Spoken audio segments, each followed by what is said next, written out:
Fearless family, this is Kevin. This is your fearless word of the day. We are in Philippians chapter 1, verses 19 and 20.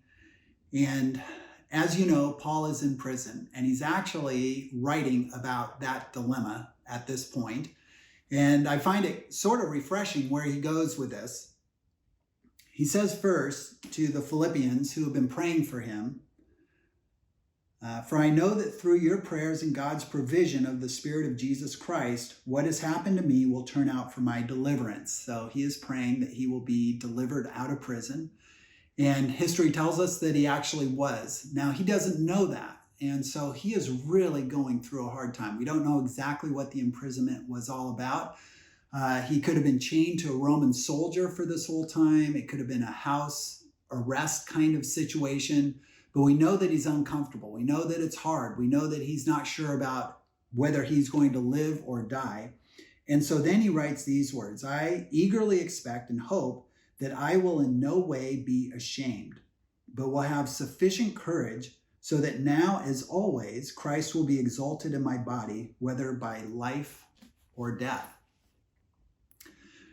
Courage is not the absence of fear. Courage is the ability to move through something, to move ahead, even when you are afraid.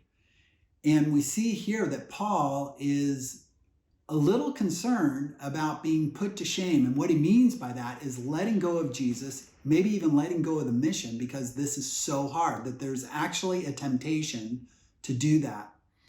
And I think what I find refreshing about that is Paul is such a hero of the faith. And we sort of get the impression, you know what? He just cruised through all this. Never any temptation to let go of it. Temptations that most of us have at times. And here we see that he is asking God for strength to make it through this. That this is actually hard, that he needs God to give him courage. And I feel like, what we've been facing here in the last few weeks together has created a whole new level of challenge for us. And it is okay to be afraid, to feel some fear, to have some apprehension, to be anxious, as long as we continue to trust in Christ to give us strength to make it through. In fact, when we do that, we realize that it is God actually who is empowering us to make it through this. We are all called to be on mission for Jesus during this time.